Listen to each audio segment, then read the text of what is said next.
Ooh, that looks tasty. Welcome, folks. Today, the Hungry Gamer is back with another Kickstarter preview, and today we're talking about Stonesaga, designed by Max Brook with Luke Eddy and published by Games. And I do apologize if I mispronounced any of those names. Now, before I get started, please make sure you turn on your Klingon subtitles, because if I make any mistakes in the rules overview, that's where you'll find those corrections. Additionally, I do need to point out that everything you see here is still in the prototype phase, and in particular, you'll notice that this character right here, unfortunately, he broke off of his base, and so he's just kind of laying down on the ground. Actually, I'm going to go ahead and just take him off the board for now. Those are just 3D printed minis, and shipping here to California from Canada, they took a little bit of damage. Now, what this game is this is a civilization building game, but not civilization building in the ways that we usually think of it when we think of a Through the Ages or a game like that. In this game, you are a tribe that has come across a new region, and you are starting from the beginning. You are literally starting from fire, making fire and developing stone tools and canoes and things like that. And you're really not going to get past kind of the Stone Age caveman style stuff, or at least from what I've seen, as you play through this game. And you're going to be playing through different challenges each game in this co-op game, and each game you'll be advancing in time, and your tribe will be getting older, and your characters will be getting older, and so on and so on. Now, if you are not interested in how this game is played and just want to jump into my final thoughts, then you want to go to the timestamp on the screen right now. For those of us still here, let's talk about how this is going to work. And so what you see here is the game board. Now, this is a game board that can grow as you play through, and you actually will start usually with just a single board with the tiles flipped over. And as you're moving around, you will be discovering new tiles that you will always orient with the number facing down. What matters is the features that are actually on the tile. So if I'm here, I can interact with wetlands, I can go fishing, or I can kind of I can either delve down into there, go spelunking, or I can mine there. Whereas over here, we have some forests where I could interact with the forest. And I'll talk about those things in just a bit. And each day, what's going to happen is all the characters will be moving around and doing various things as they try to make their way through to accomplishing these various objectives. Now, these objective cards are kind of the overarching game that you're playing, and will have kind of finished conditions on the back, but it's also going to come with a whole slew of these challenge cards that you'll be doing. Each of them will be very specific, and a lot of times it'll say, once you do this one, put another one in play. And as I mentioned, there'll be a whole variety of things. For example, one of the ones early on, it is literally make fire. Once you have made fire somewhere, then you are able to move on to the next one as you're trying to eventually make a village, and so on and so on. And I'll point out that just in the prototype here, we have all of these minor objective cards, and along with that we have 3 different quests that you're doing as well. And then, of course, we have a whole bunch of reference cards right here. The other thing that's going to be happening, and to accomplish those things, you're going to need resources. And to do that, you will be interacting with the environment. As I said, you might go spelunking, you might do mining, as you're going to get different kind of rocks that you can use. You might go foraging in the forest, or you might go foraging in the plains. And again, I'll show you how that works in just a minute. But as you're doing that, you're going to be gathering pretty much all of these different things that we have out here, and you'll be using those at night to eat and survive, but you'll also be using them to create new things. There is a crafting system that you'll be able to use each day, and as you can see, and again, this is 1/3 of them, a whole bunch of things that you can make based on the basic things that you can find. You'll be finding bone, you'll be finding various types of rock, you'll be finding hides, you'll be finding wood, and as you can imagine, there's a whole bunch of other stuff that you can find as well as you are playing through the game. Now, what matters is that almost all of these things you're going to be able to interact with and process them. So we can take the wood and turn it into hardened wood. We can take the stone and turn it into a shaped stone. We can take the bone and kind of sharpen it into a useful tool, etc., etc. And depending on how you do that and how you combine these things together, you're going to be able to make all of those various tools that I just showed you with that 1/3 stack of cards. And again, I will show you how it works in a minute. The other thing to keep track of is when you're playing through, you have your player board. And on your player board, you have space for a little power over there, But you'll notice you have a bag here. That is a literal bag shape. Everything that you find, you have to put in there, and you have to make it fit. Because if for some reason you can't, it's overlapping something else or hanging out of the bag, at the end of the day, you're going to have to get rid of it. So it's a kind of inventory management. Additionally, your character is going to change each time that you play. And you'll slot it in here, and it's going to tell you what your stats are, which again, you can change in various ways. But that's going to be how you interact with the game. And for that, most of the time, you're going to be doing various tests. And when you do a test, it's very simple. You're going to roll a d6, and you're going to add to it whatever skill attribute you have right here. So if I was trying to do a strength test, I would look right there. I see my attribute is 5. I'll roll my die. A 3, I have an 8. I would look at whatever tools I have, see if something might give me a bonus or a reroll, and then I will compare it to the card or the codex, which we'll talk about in a minute, to see if I succeeded. Usually what's going to happen is it's going to say 0 through 7, this bad thing happens. 8 to 11, this better thing happens. 12 plus, something really good happens. So the numbers are not standardized like that. That's just what I put together for this example. You'll also notice down here, you're going to be getting hurt as you go through the game. You might be getting diseased, seriously diseased, get little injuries, big injuries. And this is mostly the resource you're managing. This is your energy. And each night, assuming you eat and drink, you'll be regaining a lot of energy. If you just rest, you'll get some energy. If you don't eat or drink, you're going to become sick, and so on and so on and so on. Additionally, every time you go through an entire day, you're going to have to go through the night phase.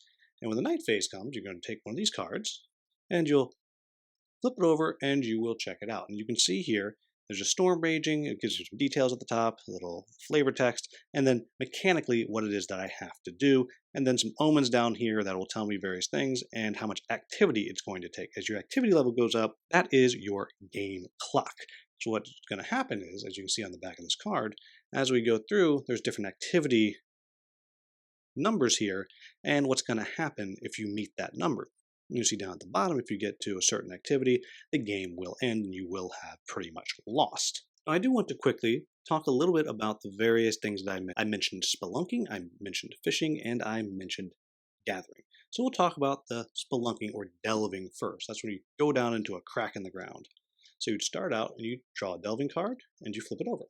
And it's going to give you some flavor text, a result, and a choice. You can always go back up, or you can go to one of these two paths. If I want to go this way, I will search through the deck until I find a card that matches that symbol. So there's that one right there. I would flip it over, and then I would continue and do the next thing. As you're going through, though, when you get to, if you go down to 4 depth, you'll get different cards. And you can, and this is a press your luck style thing, where the further you go, the more chance something might happen. You're going to have to spend more energy the deeper you go, etc., etc. Somewhat similar to that is your foraging, which you can do in the plains or in the forest. And I will just do this with the forest really quick to give you an idea. What's going to happen is you're going to spend your energy, and you get to draw 2 of these cards. You'll flip them over, and you'll pick the one you want. I will go ahead and pick that one. Then you'll draw 2 more, and you'll flip, and you'll pick the one that you want. And there's some rules about if there's a predator there, what you have to do. Those are dangerous. If a predator ever gets all the way to the front, you're going to have to fight it, but then you'll pick another one. So I'll just say I pick there, and I'm going to stop. And then you look at, there are 3 different levels on the card. I have close, which is this grass down here, this middle, which is like the light stripe, and the far back. And so what's going to happen here is I get to choose something that is right next to me. So let's say I choose the root there. Well, good for me. I would collect a root, which is something that I can eat. Then I can move on and get any roots in the next level out. And there I could get 2 more roots. And then if I had a 3rd card with some roots all the way in the back, I could get that. Or instead, maybe I could follow the game trail right here and go try to hunt an animal. I'll just throw this one out here. Let's say I had this one. I could gather some nuts right here. I could also get that bone as a bonus. You might be getting wood just from trees if those are up in the foreground. You might be getting a tree that's wrapped with a vine, in which case you get that fiber, and so on and so on. So it's a push your luck until you decide what it is that you want to grab. And of course, everything has to fit in your bag. And then similar but different is the fishing. What's going to happen with fishing is you'll start out, again, you spend your energy, you're going to draw 2 cards, and you're going to pick one. You're going to pick the one with the targets that you like. And so the number here, that is a number on the dice you have to have, and over here is what it is that you're going to get. So I'll just say that this is the one that we're going to take, and then you take the other card, and you flip it over, and you slot it down however you would like. So in this case, my target here is a 4 to get a fish, a 6 to get those there, or a 2 to get some water and a fiber. Then, once you've decided that, you're going to take 4 dice, and you'll roll them. And then place them out onto the board. And you can fill up, the long ones here can take 2 dice, the small ones only 1. And so just for the sake of argument, we will say I'm feeling good about putting my 4 there because my target's a 4. And then I'm going to try to get this black one here. So I'm going to put these 2. The target is a 6. I have a 6. And then I will also be silly and go for this white one with a 3. And the target is a 2. Then I will draw one more card, flip it over, and use the other one here. And in this case, it's telling me that all of those numbers are doubled, so I failed on all of them. Though, it could have been something like this, which would have meant here, I would follow this one here, the 2, it's a -1, so I needed a 1, so I would get the water and the fiber. This one here, the black one, is a 6, I needed to get to a 7. I did not get there, so I take a mishap, which is something bad. And then for the top one here, it was +4, I needed an 8. Didn't make it, so I do not get my fish. And you get the idea. Now that is actually the bulk of how this game works. I'm not going into how you deal with the behemoths, which around the time you play your 3rd game, you'll be dealing with these out on the board and trying to figure out how to survive them and manage them as well. They have their own little smaller separate board and series of cards that you're going to be dealing with, along with their own little lairs that you put out onto the board as well. That's mostly how this game works, and you're going to play through the game slowly going through, or quickly, depending how good you are, accomplishing these various goals. And as you go through, your characters will be getting older, you'll be bringing in new characters, you'll be learning how to make new tools, as I already showed you, you'll be looking at these things right here, and accomplishing these new technologies that you have. And often, whatever it is that you do, you'll be told to go into the codex.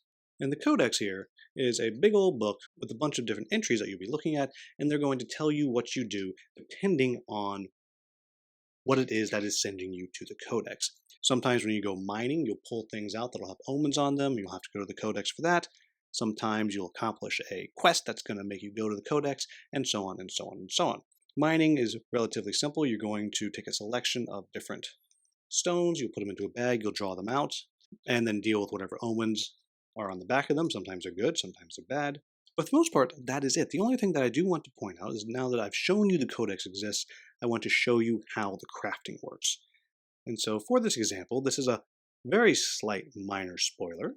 If I had, say, found this river stone and I processed it, I could flip it over there, and I could take a piece of wood. And I can say, I'm going to spend an energy and I'm going to try to put these together. So to do that, I will say turn this one like so, and then turn this like so, and combine it. Then I'm going to look at the number that is there. In this case, 2, 2, 4, 1.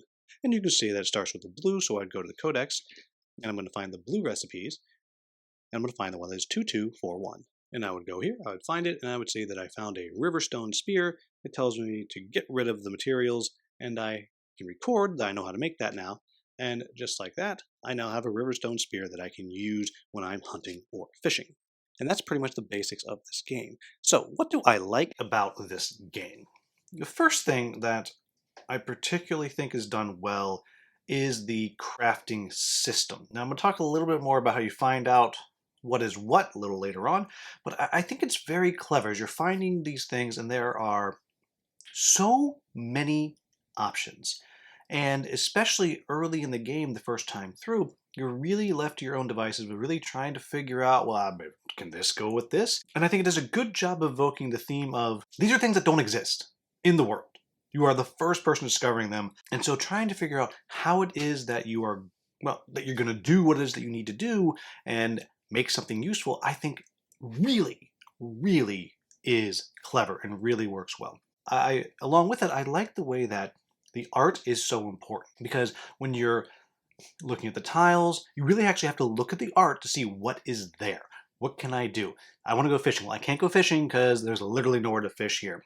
And then along with that, when you're foraging, the 3 different layers that it has on the card, and the way that if you grab something right in front of you, maybe you grab roots, then maybe that's going to let you, oh, look, there's more roots right there. You kind of can go grab that and go to a third card and get more roots if it's in the third level. But at the same time, you're trying to avoid those predators that are out there. And it's pretty easy to actually avoid these predators. It's not hard not to get attacked.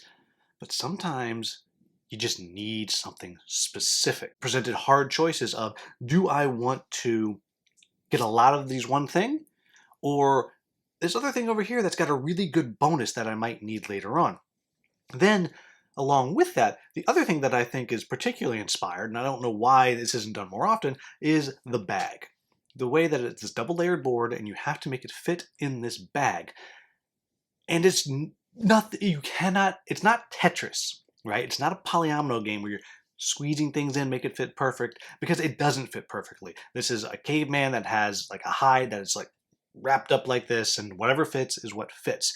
Works really well. Same thing with the way you're eating food. You have some food that if you process it, you can keep it for a long time, but other food, but of course it's going to take up space, whereas other food is going to spoil, and it just very easily spoils. All of that, I think, is very clever. All of the resource management and the way you get the resources, I really, really like. I think the fishing is it's a blast because you kind of know what's going on. You have a decent guess of what you're going to need, but you don't really know.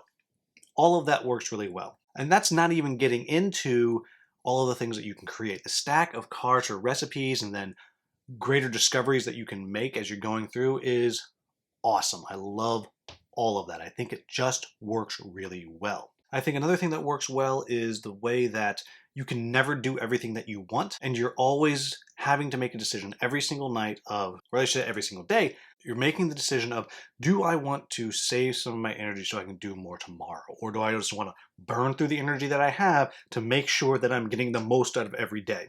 And it's just very hard choices all the time.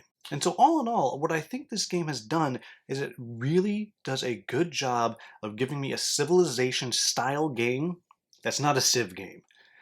There will be no time in this game where suddenly you're still using stone tools, yet you also have the internet. It doesn't happen. You're doing this huge civilization, but you're staying in this one era, and that works really well. You don't get any of the absurdity that you often get with these kinds of civ building games. And so all around, I think it's very, very clever. The minis look good. The production seems like it's going to be pretty darn good based off the prototype I have. All of that just works well. So what are my quibbles with the game? The first one is going to have to do with the codex here. And this is where you see what your recipes are when you fail a mission or complete a mission, or you have a certain dream and you do the right thing or the wrong thing. It'll say go to the codex. And the way it's printed out in here is it's just not user friendly. And maybe I'm dumb. That's also possible. I might just not get it. But there are times in here, and the recipes work pretty well, that I just found myself, I'm like, I can't find, and I just started flipping through pages. Just flipping through pages till I could finally find the number that I needed. So I'm not going to show it because I don't want to give any spoilers, but starting early on in this section, in this codex, there's one section where where it's all stuff that is the same type of thing. This is how the numbers are listed. 23, 311, 130, 200, 1, 2, 121, 34, 223, 194, 491, 149, and so on and so on. It just, I couldn't make heads or tails of it, and I will not lie. I was frustrated by it. Now, I did bring this up to the publisher, and I asked the question, is there going to be an app? I'm thinking about something like the Lands of Galzier, where you just type in a number, boop, it pops something up. And they said that that is definitely a possibility. And for me, something like that would just be great. So I can have on my phone, I can just go type, type, type, boom, pops it up, tells me what it is. Type in the recipe. I put, I don't know, R for red, 1422, and it can tell me right there, this doesn't make anything, or tell me what it is, or whatever. That would improve the quality of life of this game immensely and solve what to me in the prototype is a pain. I hate to be negative, but it is a pain right now. The next thing that I'll say is the stat tests that you're doing are fine. They're simple and they're quick and they're fine. And they feel very swingy, at least early in the game. I suspect later on in the game when you have more tools and stuff you've made, it becomes a little bit easier to manage, but it feels kind of swingy and you're kind of at the luck of the, well, of the dice, whatever you roll. And it's fine. I don't dislike it. I love that it's quick. It's easy, and you just boom, roll, maybe add one or two things, done. That I really appreciate, and I love the gradations of success or failure on the cards. There's always at least three, well, usually at least three different things that can happen. That's great. But it's not very exciting. It's not very exciting. When that kind of brings me into something that I think is more of a, what are you looking for in a game? This is not, again, 3 scenarios in. This is not an exciting game. This is not a game where you're going to have a lot of times where you're jumping up and down and going, oh my god. Maybe once in a while. But that's not what this game is. This is a more relaxed game. You're moving around, you're fishing, you're gathering, you're learning how to make a canoe. All of those kinds of things. It really, I mentioned Lands of Galzir earlier, it's somewhere in between the relaxedness of that, where the worst thing that happens in Lands of Galzir if you fail is the old tortoise doesn't get her story. Whereas, you know, there's a little more stakes in this where, you know, you fail, maybe your tribe dies out. But it's not action-packed. It is very long-term. In fact, as you're playing through, you're going generation to generation.